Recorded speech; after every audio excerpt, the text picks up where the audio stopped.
No ar, o Educação e Debate, seu resumo semanal com as principais notícias da educação. Hoje a gente destaca as mudanças no sistema de avaliação da educação básica e mais um atraso na votação dos recursos do petróleo para a educação. Tudo isso a partir de agora no Educação e Debate. A gente começa o Educação em Debate de hoje falando sobre as mudanças no sistema de avaliação da educação básica, o SAEB. A primeira mudança foi anunciada no mês passado pelo governo federal e trata da criação da Avaliação Nacional de Alfabetização, que será aplicada junto com a Prova Brasil e com o SAEB. A prova de alfabetização vai avaliar as capacidades de leitura e escrita dos alunos do terceiro ano do ensino fundamental. A outra novidade é que, a partir deste ano, os conhecimentos em ciências também serão avaliados pela Prova Brasil e pelo SAEB.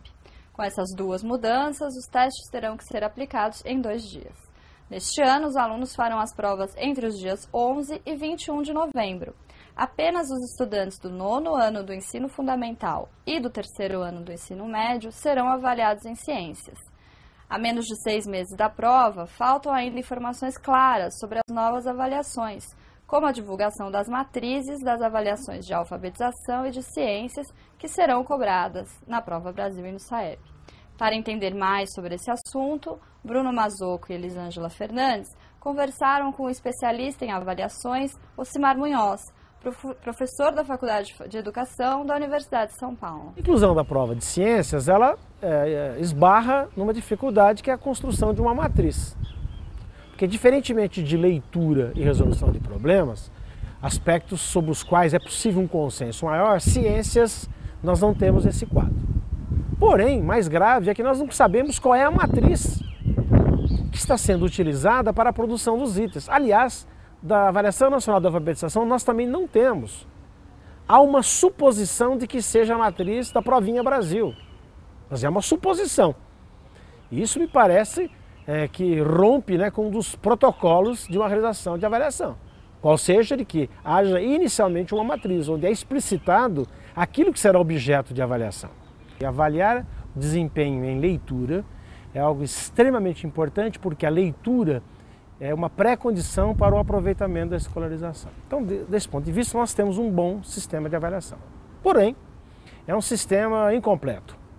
E a rigor, ele nem se caracterizaria como sistema, porque falta a esse sistema alguns elementos que, do meu ponto de vista, são imprescindíveis. Primeiro, um sistema de divulgação dos resultados para professores. Isso nós não temos. Depois, nós não temos, e aí talvez seja o aspecto mais importante, relatórios pedagógicos. Por exemplo, a Prova Brasil de 2011 ainda não teve os seus boletins divulgados. O que eles tiveram são as médias das suas escolas. Então, desse ponto de vista, o sistema ele perde o que nós chamamos de validade consequencial.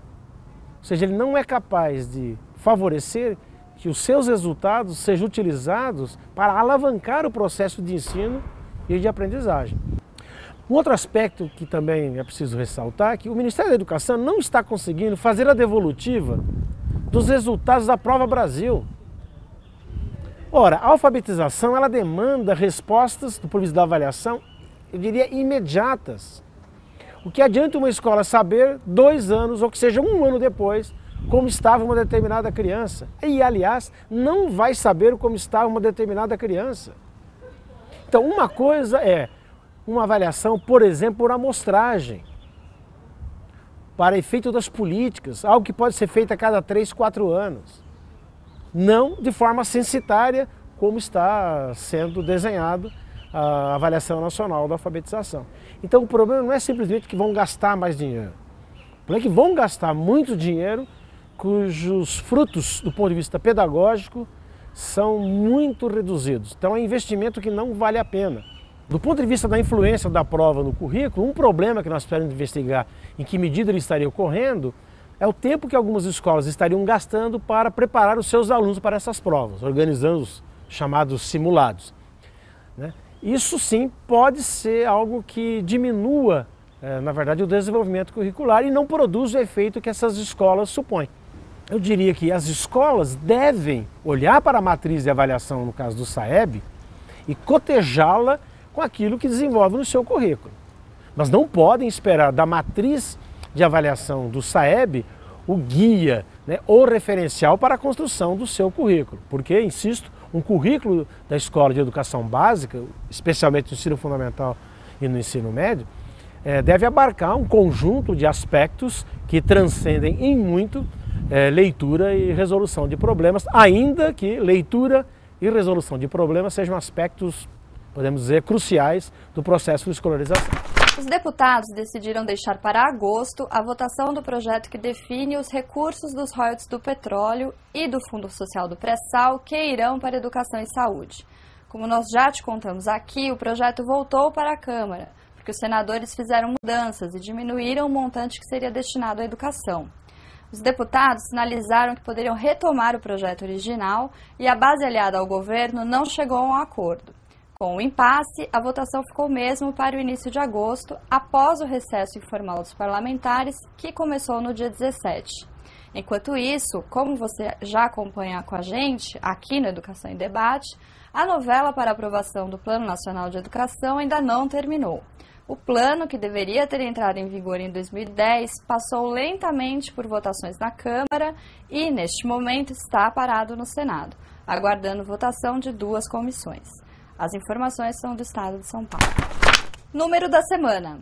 89,1% dos estudantes do 9º ano dizem ter recebido informações sobre doenças sexualmente transmissíveis e AIDS na escola. O dado é da pesquisa do IBGE, que ouviu 109 mil estudantes de escolas públicas e particulares de todo o país em 2012. A dica do site de Nova Escola desta semana é o blog que trata de sexualidade na educação. Todas as quintas-feiras, nossa blogueira Maria Helena Vilela esclarece dúvidas e sugere atividades para os professores tratarem desses temas com as crianças e adolescentes. Confira! O destaque da agenda de hoje são as oficinas gratuitas de leitura para pessoas com deficiência visual, promovidas pela Fundação Dorina Novil. Os cursos acontecem nos próximos meses em 7 capitais do país.